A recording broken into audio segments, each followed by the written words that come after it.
Today we're going to have a look at what is called as continuous online learning. How do you build systems which can learn continuously? And so I am Anuj. This is a work with my colleague Saurabh at Freshdesk. So, so Freshdesk is a company which is basically into customer support, and this is a problem which is coming from a domain where you are trying to build a spam filter for Twitter.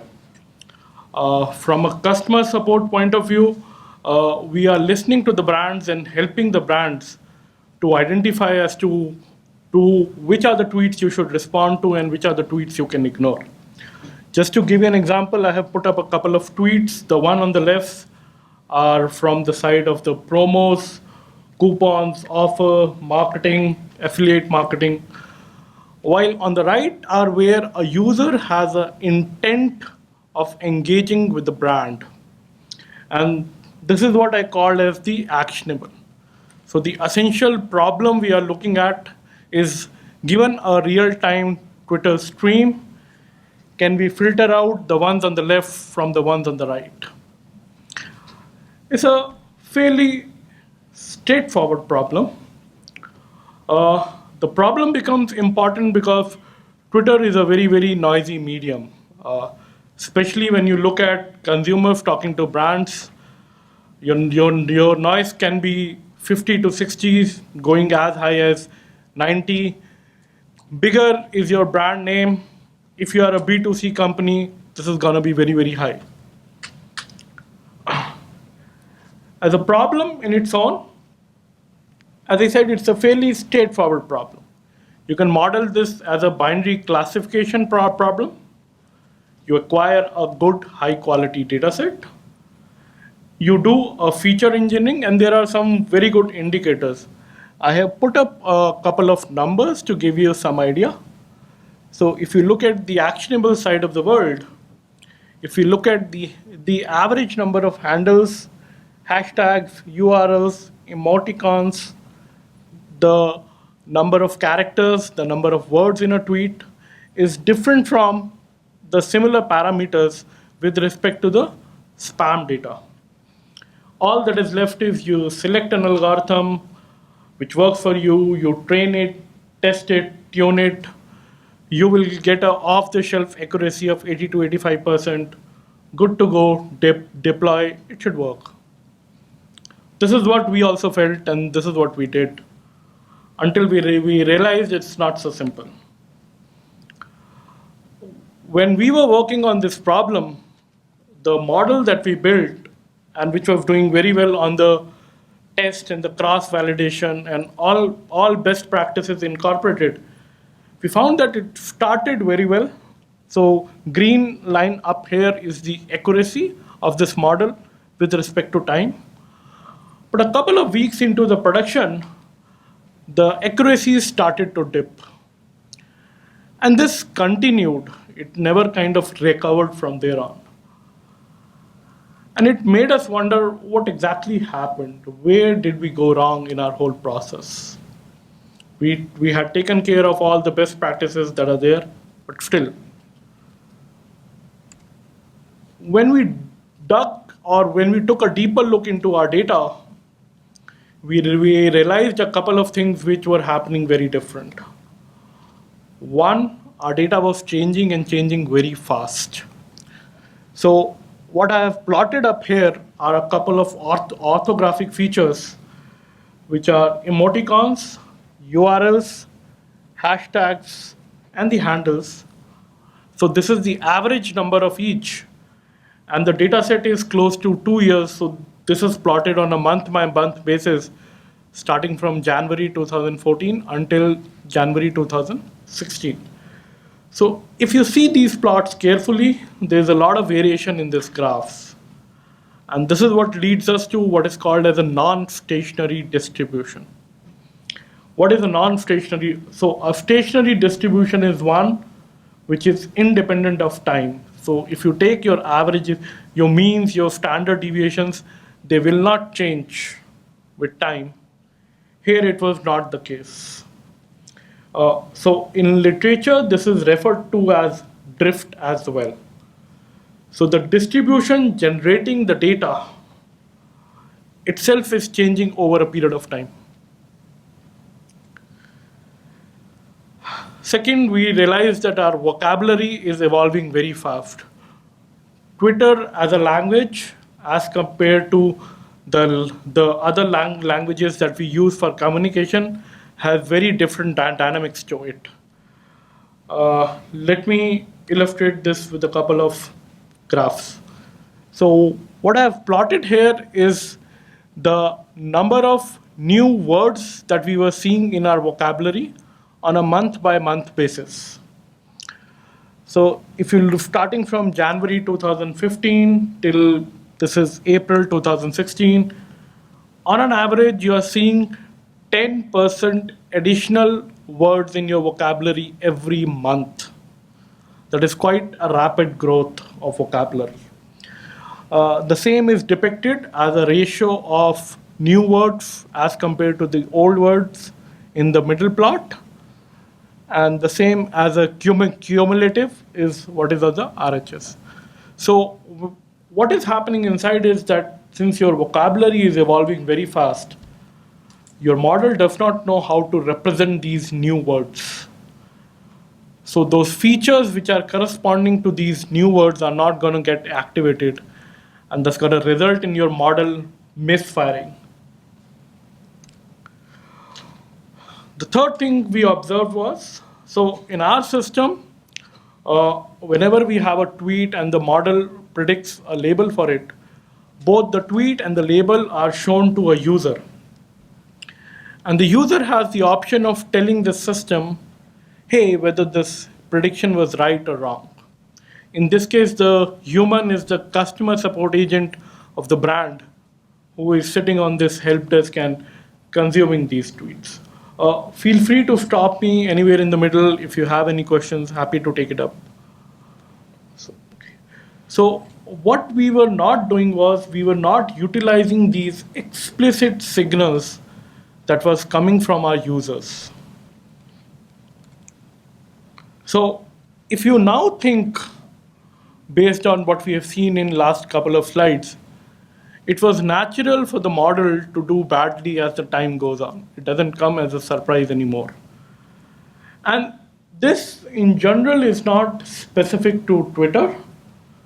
So if you are working in the area of anomaly detection in an adversarial setting where your adversary is intelligent and adaptive, that it knows your strategy and has the option of choosing the data point, and the adversary always want to win the game, so it's always going to evolve into more complex strategies, or recommendation system where over a period of time, the underlying behavior of your users is changing. Their preferences is changing, so though the labels that are associated with your data are dynamic. They're going to change with time. Or a setting like stock market prediction, where essentially there is no single distribution that defines it, and the distribution keeps on changing with time. So to all these settings, or whatever I'm going to discuss in my talk, is very, very relevant. But I'm going to stick to the central problem that we started with. So now our problem goes to the following. We still want to build a spam filter for Twitter, wherein we can handle the drift. We can learn from the mistakes that the model is making in runtime, and we can handle a fast evolving vocabulary. And this holds for any binary classifier as well. So is the problem setting clear? Any doubts, any questions? Okay. So now let's start to look at the solution part of it. Now, if you were faced with such a thing, what is that you gonna do?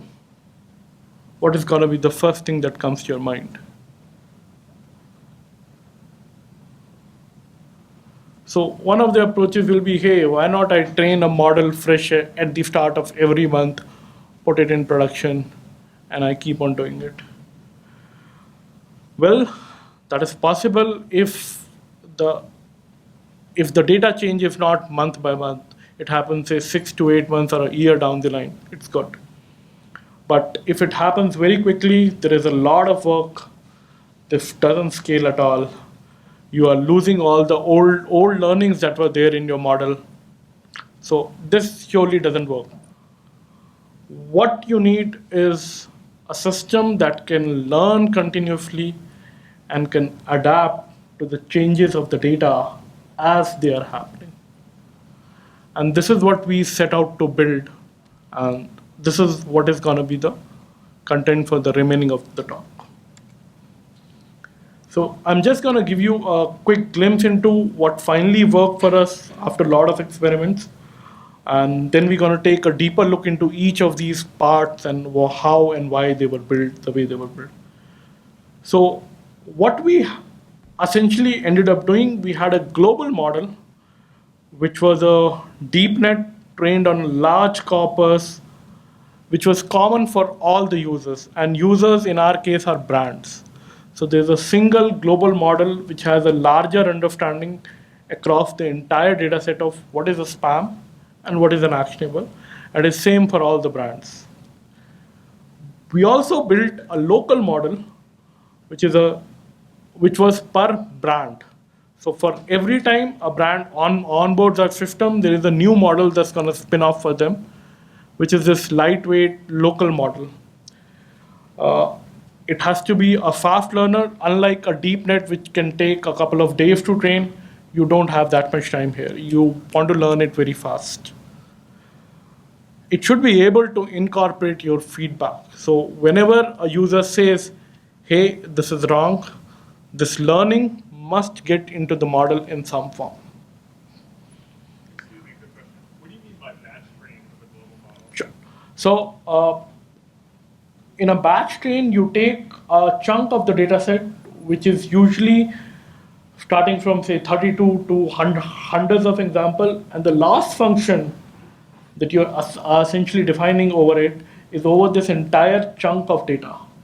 So this is a standard practice in machine learning to do a batch training so that you have a better sense of the data and the losses and the averages that you take are over a larger set of samples so that you don't skew your model to a particular chunk of data. The two were combined into a meta classifier along with the system which had an ability to detect the drift and trigger certain actions. So that's the larger architecture, and now we're going to take a deeper look into each of them. Okay, so the game starts from text representation. Ultimately, what you have are a bunch of tweets that are there to you.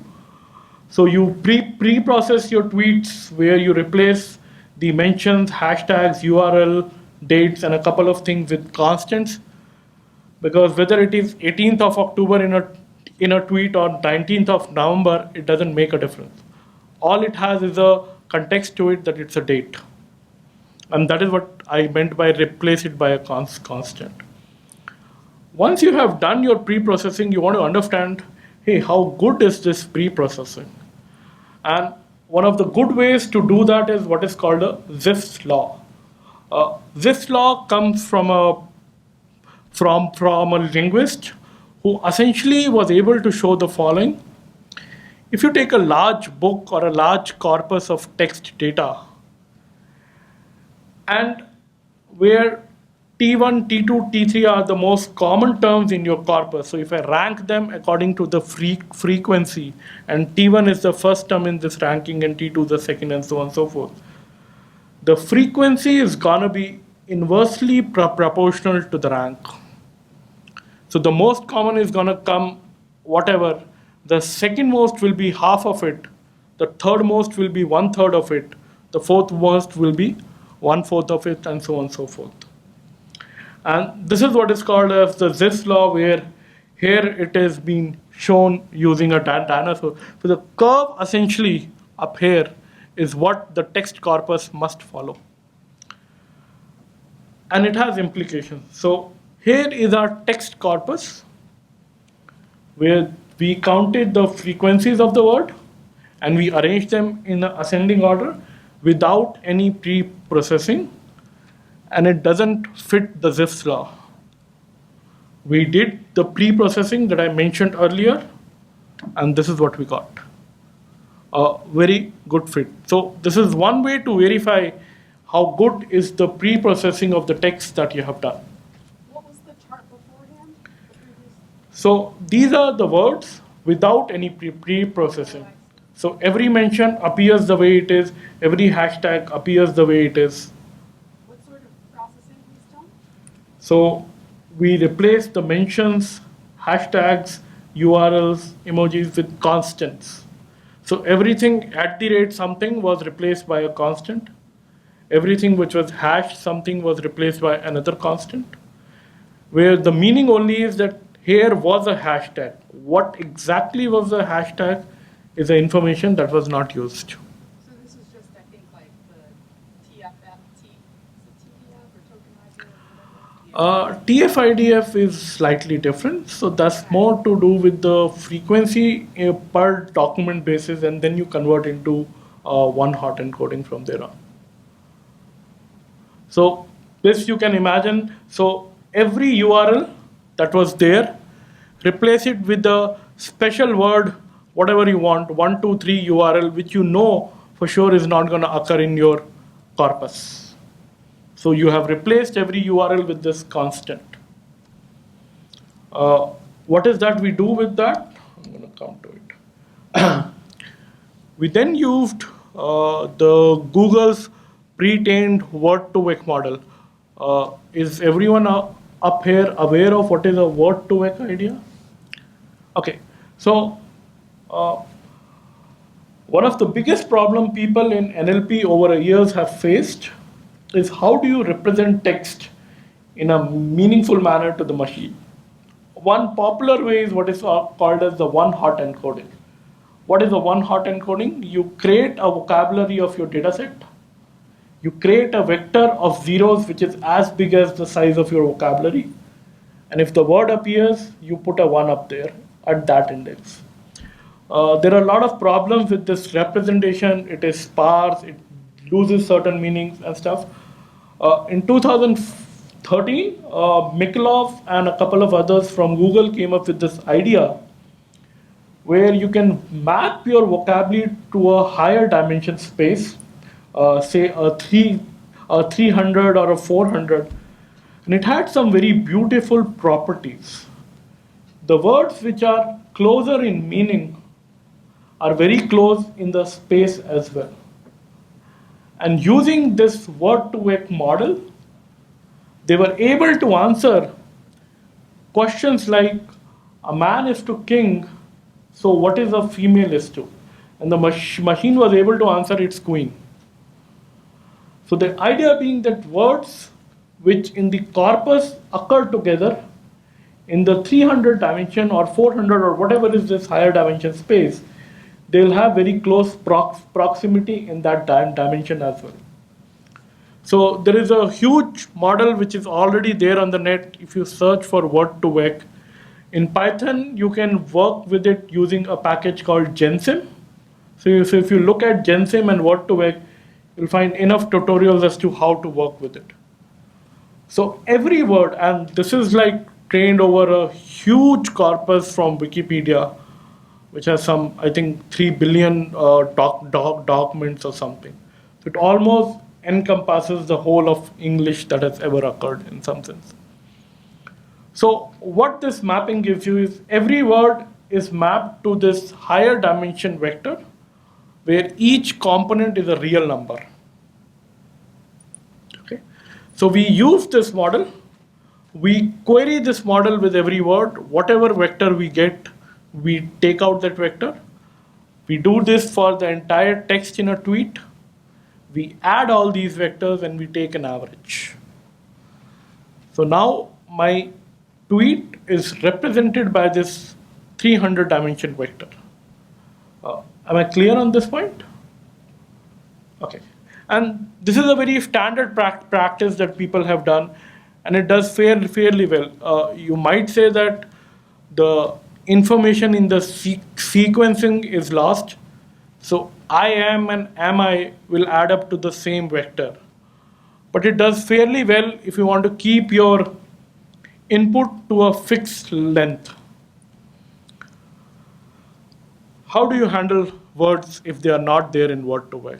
And a popular idea that has been given by Jan and his team is that you treat these words like a salt to food.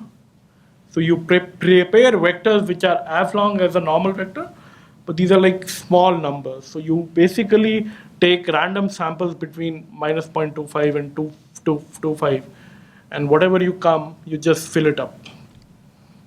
So every word that is not there in this is taken care in this way. From a uniform distribution? From a uniform distribution.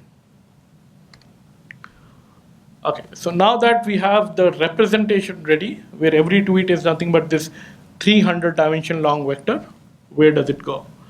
So you remember there was a global model and a local model. So the global model is something that was a deep net up here. It was a convolutional neural net, which was trained over a corpus of close to 8 million tweets. It is an off-the-shelf architecture, which is like available. Are there people who are not aware of what is a convolutional neural net? So how you look at images in today's world using deep nets is, rather than looking at the whole image in one go, you create small filter over it. And then you slide this filter over the entire image. So this filter is called as the convolution. You get certain numbers in this small filter, and then you add these numbers to get what is called a max pooling. So if you look at any deep learning tutorial which talks of CNN, it will be easily available and accessible to you. So this off-the-shelf architecture gave us 86% cross-validation accuracy. Now comes the local, the more interesting part. So before we went on to experiment with the local, we set out certain objectives as to what it should be able to achieve. This will help us both in order to choose one algorithm over the other, as well as design our testing framework around it. So one, we wanted that this model should improve strictly with every feedback. What does that mean? So I present a data point to the model. The model gives me a label. This is a wrong label. I push this data point back into the model, and now I ask the model, hey, now tell me what is the answer. The answer must be correct. So this is what I meant by every feedback must be incorporated. So when I push the data point into the model, it's basically you update the model to this data point, but when you ask it again immediately, it must get it right under any circumstances. Second, it should be a fast learner. The amount of time it takes to make this update should be very, very small.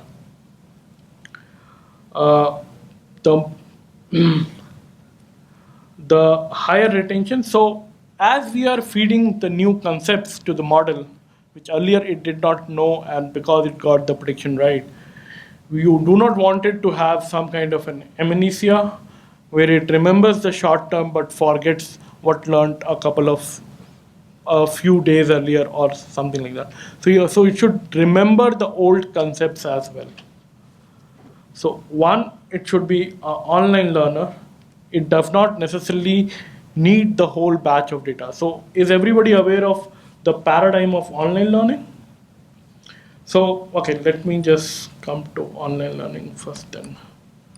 Okay, so online learning happens in the following way. You do not have the resources to save your data set. There is no way you can save and then do some work on it. The data set is gonna come to you one data point at a time on the fly. Your model must consume this data point and learn from this data point. So it could be because of memory, it could be because of time, it could be because of both. But you do not have the luxury to see the entire data set in one go. It's like one pass over the entire data set. That is what is called as the online machine learning. And it's a very popular paradigm which has become off late, especially if you want to build it into devices which have low memory, and then how do you work with them? Okay, so how do you build the feedback loop? So we have a ML model which looks at the tweet, makes a prediction which is YP. It's a label which is 0 or 1. Both the tweet and the predicted label are shown to the user, which in our case is the human oracle, which is the agent from the brand, which is sitting on the system. The agent tells the machine, hey, whether the label was right or wrong. So if this signal comes, that is the Y, which is the label given by the agent, is not same as the label which is predicted by the model, the tweet and the correct label goes back into the system. Am I clear? Now, how do you, okay, you got the data point, you got the correct label. How do you build this into the model? One way is what is called as a reinforcement learning. I'm sure some of you have heard how Google has championed the whole thing and is now currently using to power their data centers when to switch off and on your ACs and save the bill. But the whole idea is that whenever the model gets it right, you punish, you reward, and whenever the model gets it wrong, you punish the model. Now it's just a game, and all you want to build is an agent that can gather more and more points or more and more rewards. The problem that happens in our case is the following. So the whole theory of reinforcement learning is built on something called a Markov decision processes. Reinforcement learning works if your underlying MDP or the Markov decision process has a rich state space. In our case, it was just 2. We tried this idea, the model doesn't learn anything. So then what do? The other approach is go for mini batches. So you update your model on a mini batch. This will ensure that the model doesn't skew on a particular data point alone. But the problem with this is how fast is your feedback data coming in? So if I decide that every time I'll have 32 feedback points, only then I'm gonna update my model with this batch. If I'm working at a scale of a Facebook or Google, I know I'll have so many data points in a couple of minutes, so I can wait. But in our system, even to gather so many points, it can go easily a couple of weeks. So you cannot wait, because from a user point of view, I have given a feedback to the system. The system did not learn, which is not acceptable. So that is where the mini batch idea does not work in our case. So then what do? You have just one data point, and that is what you want to fit your model on. Where it's going to go wrong, it's likely to skew the whole model on that side, which is the challenge that we faced. So what did we do? So we modeled the incoming tweet and the correct label from the user as a data point which is represented or is presented to the local model only in an online setting. So I assume this is like a new data point which has come to me and I must learn from here. So then a bunch of feedbacks is nothing but an incoming data stream. And then you can use the whole body of work of online learning to be able to attempt to solve this problem, which is what we did. And that is where we use an online learner. So as people were asking what is online method in machine learning, this is what it is. So your data is modeled as a stream. Model sees a single data point, makes a prediction. The environment is going to reveal the correct class of this label. In our case, it's the human oracle. And if your prediction is not same as what is coming from the environment, you must update your model. There are a couple of online algorithms which are available off the shelf in scikit itself. So right from stochastic gradient descent to average stochastic gradient descent to passive aggressive by Kramer to something called stochastic average gradient descent. There is a very nice script. I think the font got a little too small, but you can take it once the slides are there. There's a very nice script which is available in scikit, which you can try on your dataset and as to see how online thing works. What on the right you see is the Kramer's passive aggressive. It's a very popular algorithm in the space of online machine learning. And this is what we went ahead and used it. So essential philosophy is of the algorithm is same as the online machine learning. So you receive an instance X, you make a prediction, you receive the correct label, and then depending on what your label, you're gonna suffer some loss. If it was right, it is 0. If it was wrong, you're gonna suffer some loss. The way Kramer defines is what is called as a hinge loss. And if it was indeed, there was some loss, then you got to update the model. And updation is nothing but updating the weights of the model, which is what he goes ahead and does. So scikit has a very good implementation of passive aggressive, which is already available, which you can use off the shelf. So we had a data set which was time sequenced.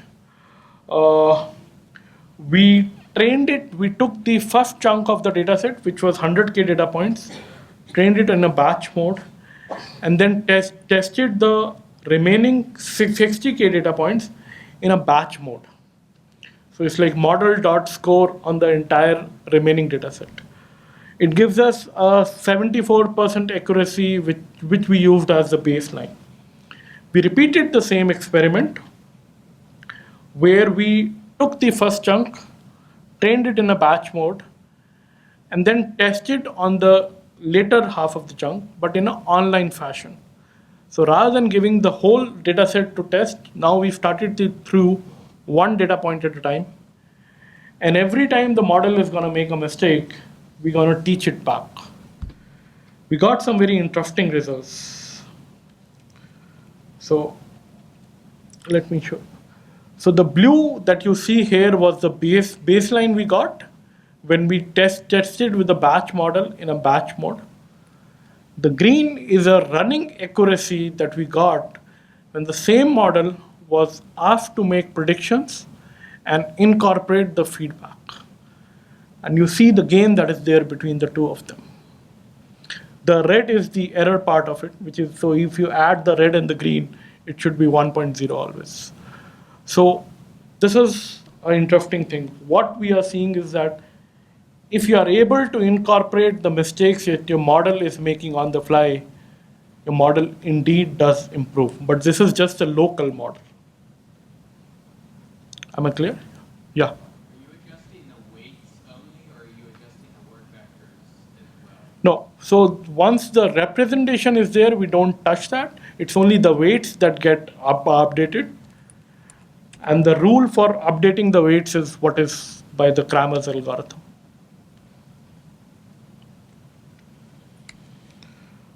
What is in your hand is the parameter C, which is the aggressiveness of the updates.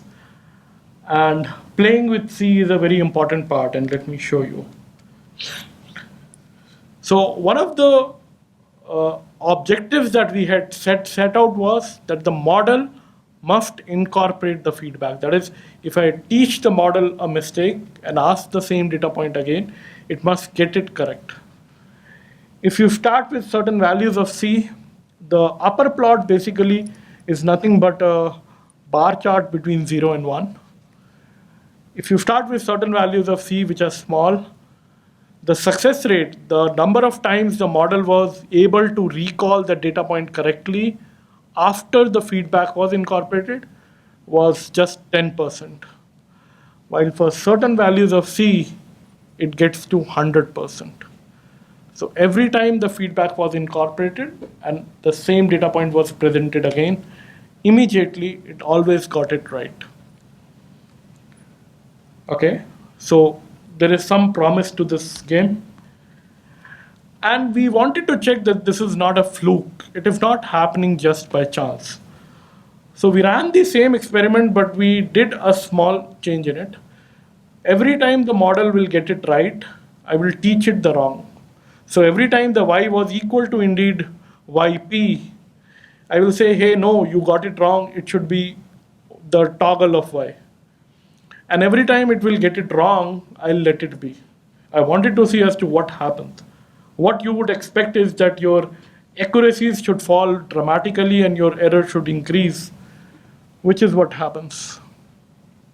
So especially if you look towards the later part of this, your error is consistently increasing because I'm teaching the model wrong all the time. So we ran this just to ensure that this is not just a fluke that is happening. Indeed, there is some learning which is happening with the feedback.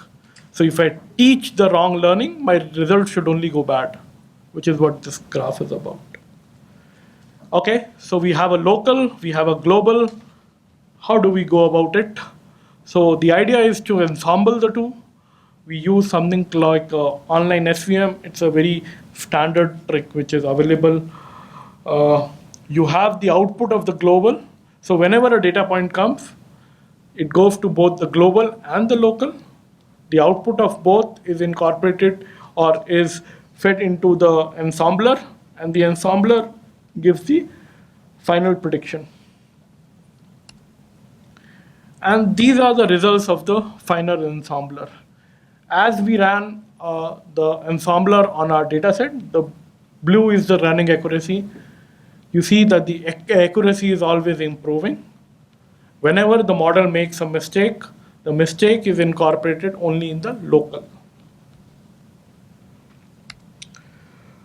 Last but not the least, how do you handle drift? So there are a couple of methods that are available in literature. You can have a look at them.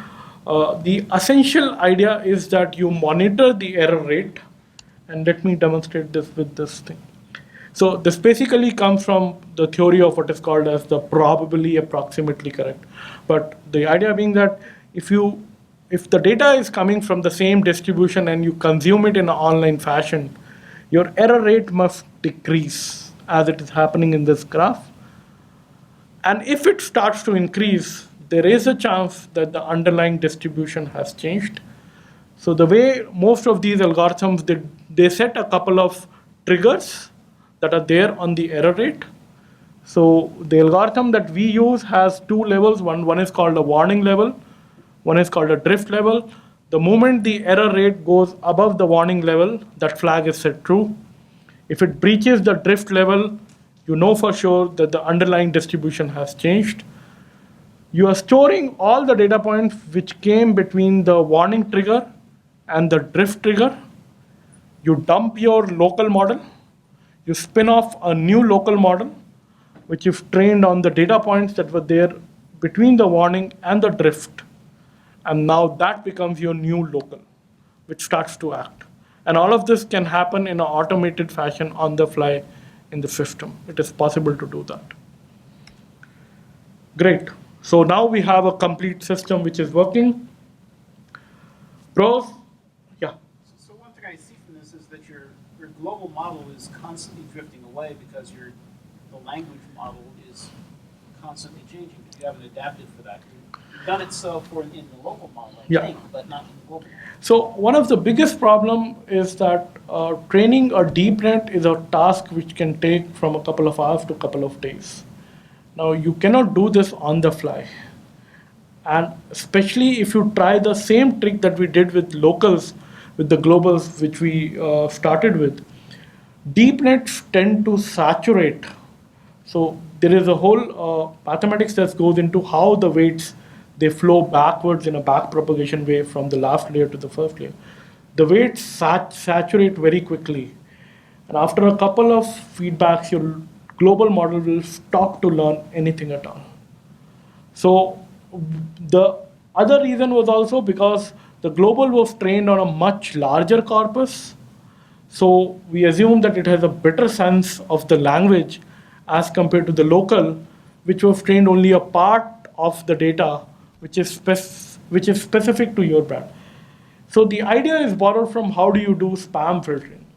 So there is a global notion of what is spam for you is same as the spam for me, while certain messages might not be. So a hi from a particular person might be very important for you, but it will be spam for me, which is the personalization part. But anybody saying, hey, I want $10,000 because there is somebody, some kid who is poor and blah, blah, is going to be spam for you and going to be spam for me. So there's a global notion to this and there's a local notion to it. And the models are essentially representing these notions. Any other query? Okay. So the pros of this whole approach is one, we got the improving running accuracy, which is what we started with. Second, there is a personalization here that is happening. And this is what I was saying. Brand to brand as to what I want to respond to can vary. So hi, hello, one brand might like to answer on Twitter, the other might not. So if the brand is able to incorporate the feedback correctly, the local model is going to adapt to the brand and bring in this personalization. These are light, fast, bootstrap, easily. Okay. But life is not all that rosy. If you look at passive aggressive as an algorithm, it is essentially a hyperplane which separates your data into two chunks. And that is how it does a classification. When you say that you're going to update the model to a particular data point, the way it does it, it moves the hyperplane enough on one side to get the answer correct on it. This is a bad thing that happens. So let me show you a quick visualization of what exactly happens inside. So if you look at, okay, wow. There is something on my screen which is not appearing here. Can someone help me? You might have to move it across the screen, maybe. Okay. Oh yeah, thank you. So let me small. Okay. Oh wow, this is a little too big.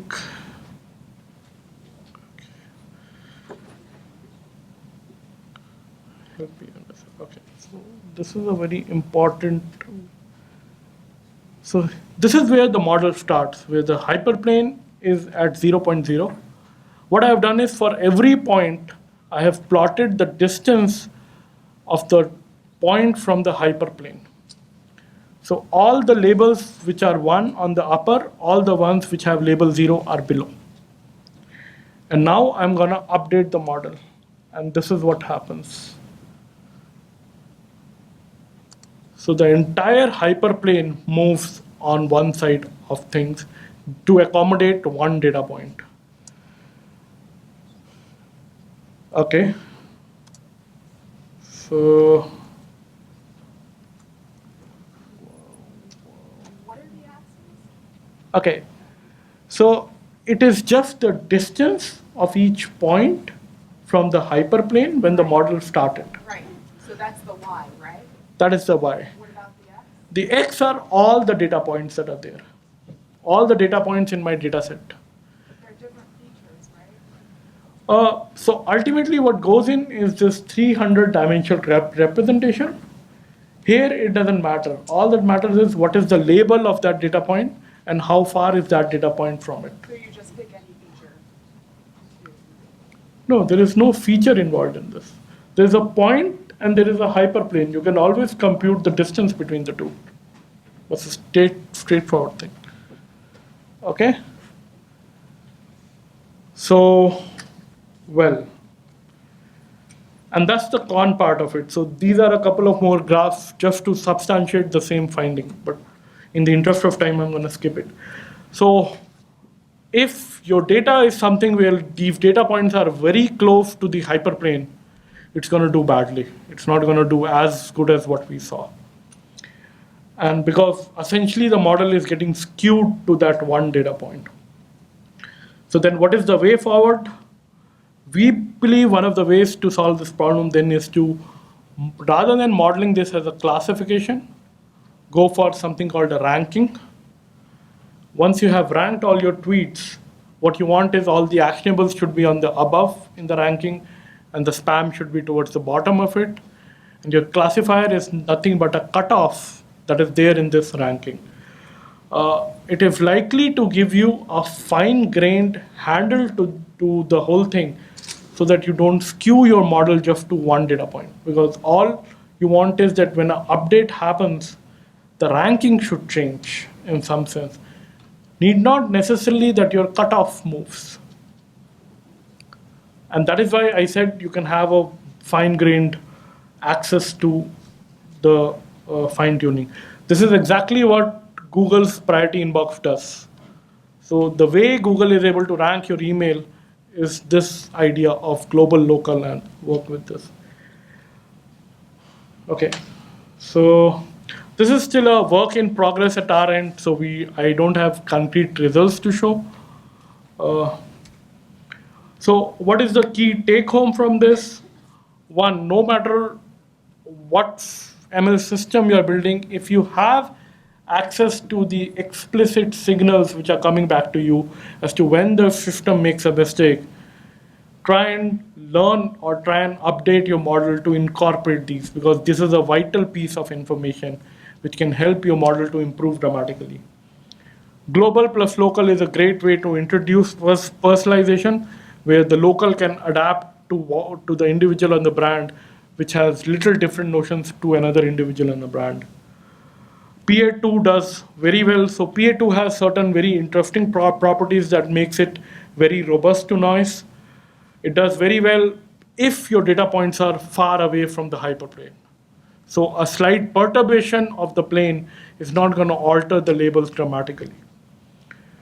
For distributions which are continuously evolving, if you're working in one such domain, handling drift detection is a very good way. I have put up a couple of references of the major papers that we have referred to. I'm sure these slides will be up, so all of this you can have a look at if you want to take a deeper dive into this side of the world. Thank you so much for your time. I'm sorry, I think I overshot by a couple of minutes. I am so very sorry on that. Happy to take up questions. So one of the things I noticed in your discussion was that you're delivering false positives to the humans for evaluation to allow them to make corrections to the system. What about the false negatives? So everything goes to the human part, and they have the option of correcting it. While the false positive is happening in real time, because this is what the user is consuming, what is going to the other bucket is shown as a bulk, which he or she can have a look at the end of the day and can still give us the signals. Like a spam bucket. Exactly, like a spam bucket.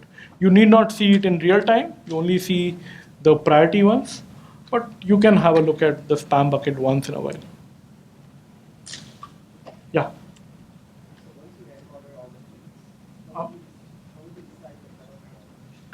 Oh, so cutoff point is primarily going to come, so that's more like a fine tuning which is going to come from the experiments as to understand, given the true labels of the data, where should I draw the line that it works? At least it starts to work. And then over a period of time, adapt as the signals come in.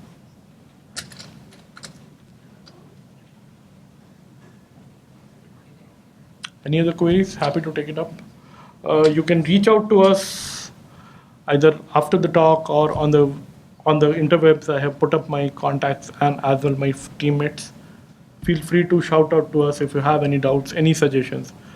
Anybody who has worked with reinforcement learning on small MDPs, I will love to learn as to how can you make them work and go about things. Can you put a reference slide again? Yeah, sure.